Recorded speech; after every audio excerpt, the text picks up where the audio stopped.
anoramba anoti kwete. Why? Aiziva kuti nyangwe akatsva resurrection morning is coming. John hasi ari pasteke ane kasong kaanoimba anoti ndafanana nemufambi adokerwa. Dima randibata kunyangwe zvakadaro tenzi ndinoimba pedyo nemi. Shamwari yake yainzi Jeromi paakaona shamwari ichitsva zvinovhundutsa kudaro akatiza, but after 3 weeks anoti no, kufa muna Jesu itori gain actually. Paanouya Jesu achamutsa vakaita kuda kwake. John hasi anopiswa again ari pasteke. Varume ava, even mareformers, vaitenda kuti nyangwe zvikaipa sei Jesu nekukasika anouya. What about mamissionary? Chakavasunda kuti vabve mhiri kwemakungwa vauye kuno kuzoparidza soko rakanaka zvakadai. Vaida kuudza vanhu vakanga vari kuma-aborigines kune nzvimbo dzakatenderedza pasi kuti wakomana muchinda uri gara anonzi Jesu Kristu ari kuuya. Vamwe vacho information yaitouya kuti varume kwamuri kuenda kune malaria, kune tsetse fly, kune shumba, hakuna marodhi akanaka, but chaivapa simba rekuti vauye kuno. Vamwe vakabvarurwa neshumba vari muAfrica, vakanga vane hope yekuti nyangwe tikafaka resurrection morning is coming. Masongs akawanda akaimbwa ari mumahymn book. Varume ava vainyora ende focus yavakanga vanayo pamasongs aya yakanga iri yekudzoka kwaJesu Kristu. Umwe mukadzi akaimba masongs akawanda anonzi Fanny Crosby. Mamwe masongs aakaimba anotaura pamusoro pekuuya kwaJesu kwechipiri. Aita dambudziko remaziso, anoedzwa kuongororwa maziso ake, akaitwa operation, aitwa imwe operation, anozoti no varume kandinenge ndanzwisa nyasha dzaMwari ndiri blind kudai ndisingaoni. Ina handichada imwe operation, ndiri right ndakadai. Operation yandamira ndeye kudzoka kwaJesu Kristu. Ndichiri kurangarira imwe nguva ndiri kunoona imwe memba hama muna Kristu yakanga iri kurwara. Ndasvika pamba apa ndakatenderwa kupinda mubedroom. Ndapinda mubedroom, baba vanoti pastor udzai vana vangu kuti yes vane mari. Ndaitwa maoperations anenge 6. Udzai vana vangu pastor kuti ini ndaneta handichade imwe operation. Baba vakanga vachirwara necancer. Vanoti pastor udzai vana kuti inini ndamira operation yaJesu. Hazvina kutora mazuva 2 baba vanofa. Vane tariro yeoperation yaJesu yavaiti kana Jesu achinge auya tichashandurwa mukubwaira kweziso. Vana baba nana mai, even munguva yeslave trade, vamwe vacho maslaves vaidzipurwa kuno kuAfrica vachienda mhiri kwemakungwa. Vane masongs avaimba akanga ane tariro yekuya kwaJesu. Woshaya kuti aivapa mharidzo idzi ndiani. Mamwe masongs avaimba mainzwa achitaura kuti I've got a shoe, ndine bhutsu yangu yakanaka. Varungu vakanga vari pedyo vobvunza kuti bhutsu ipi. Vaitaura kuti wakomana kana nchinge ndaponeswa mumazambara ndichapfeka bhutsu yangu. Pamwe vaimba I've got a crown, voona kuti havana crown, but vaitaura don't worry, hallelujah, when I go to heaven I'm going to put my crown, ndichapfeka korona yangu. Vane mamwe masongs avaimba ndine robe yangu yakanaka. Vaivatarisa vaiona vane nhembe, vane hembe, nguo dzakabvaruka, but still vakanga vane hope yekuti Jesu kana achinge auya ndichapfeka nguo yangu mukati memazambara. Varume ava vakanga vane tariro. Masongs avo akanga ane meaning, mamining maviri. Meaning yekutanga yakanga iri yekuti vaitenda kuti pane chariot chavatora yovadzosa back kuAfrica. Imwe meaning yakanga iri yekuti Mwari kunyangwe zvikakona tinoziva kuti pamuri kuuya there's a chariot which is coming. Vaiimba swing low, sweet chariot coming for to carry me home. Vana baba nana mai, nekukasika Jesu Kristu ari kuuya. Varume ava vakanga vane kutenda ende Mwari haafa akanyatsa kutenda kwevarume ava. So nanguya uzongotaura kuti wakomana kachikukutsira chedenga anova Jesu apedyo nekuuya. Bvunzai Ezekiel, anokuudzai kuti he is the wheel in the midst of a wheel. Bvunzai Daniel, anokuudzai kuti he is a fourth man. Bvunzai Proverbs, anokuudzai kuti he is a friend who sticks closer than a brother. Murume anonzi Jesu apedyo nekuuya, haambonyadzise vanhu vakawanda. Ndanguya uzongotaura kune vanhu vanoshanda mimigodhi. Jesu Kristu akuda kuuya. Ndanguya uzongotaura kune vanhu vanogadzira marodhi, makapeti, nevaya vanofamba vachitaura kuti tiri kutengesa cobra. vakomana basa redu rakunonopera, because kwatiri kuenda uko tichanofamba pamusoro pegoridhe. Ndanguya uzongotaura kune avo varume vanoshanda kunobikwa mvura, vane migodhi, vanotengesa mvura yemubhodhoro. Ndanguya uzongotaura kuti basa renyu rakunonopera varume. Kwatiri kuenda uko tichanomwa mvura yeupenyu inodzatuka ichibva pachigaro chaJesu Kristu. Ndanguya uzongotaura kune masea diver, basa renyu rakunonopera, the life jacket anova Jesu Kristu akuda kuuya.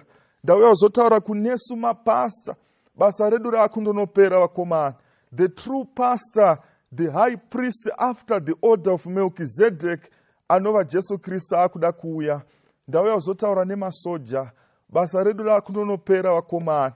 The champion in the drama of redemption, the commander of the armies of the Lord is coming.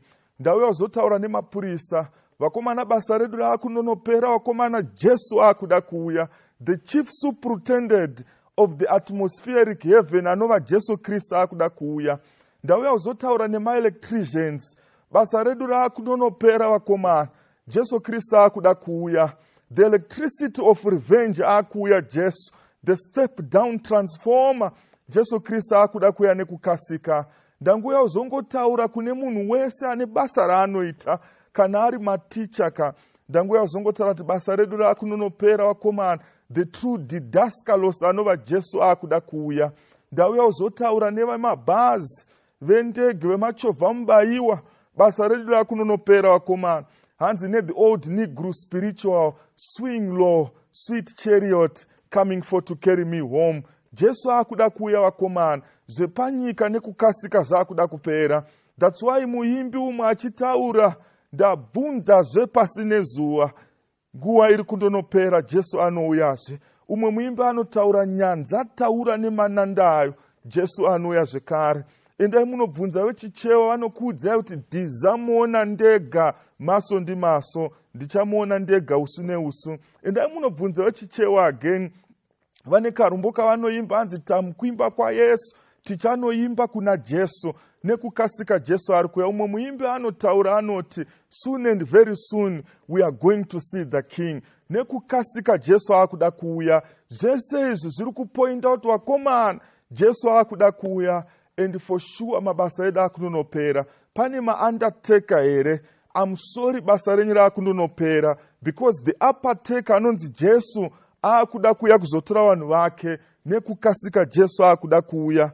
Kana ari zvakazarurwa 1 verse 7, abuditsa pachena nyaya. Kuna zvakazarurwa 21 verse 1, anoti ndakaona denga idzva nenyika itsva, nekuti denga rekutanga nenyika yekutanga zvakanga zvapera. Which means nekukasika zvenyika inoika zvakunonopera, nekuti earth ino haichakwanise kusustain vanhu vose.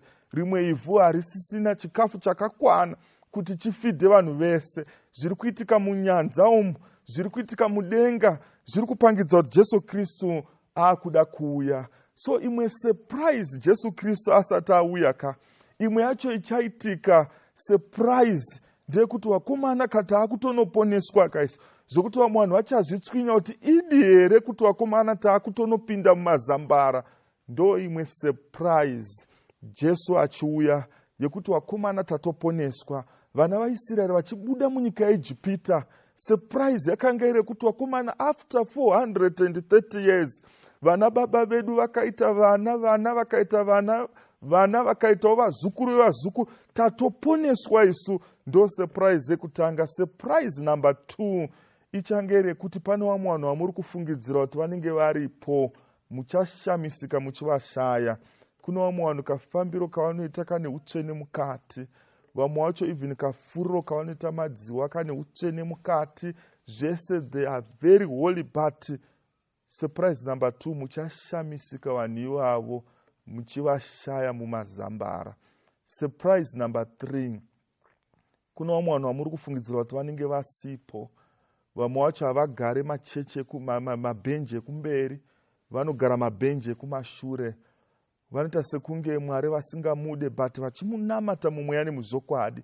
Maiziva here kuti pakatakwa Stephen nemabwe, umwe wacho akanga aripo, ndiye aimotivheta vanhu, aikurudzira vanhu kuti rovai musoro uyoyo, rovai. But Stephen afa chaasina kuziva ndechekuti Paul uyu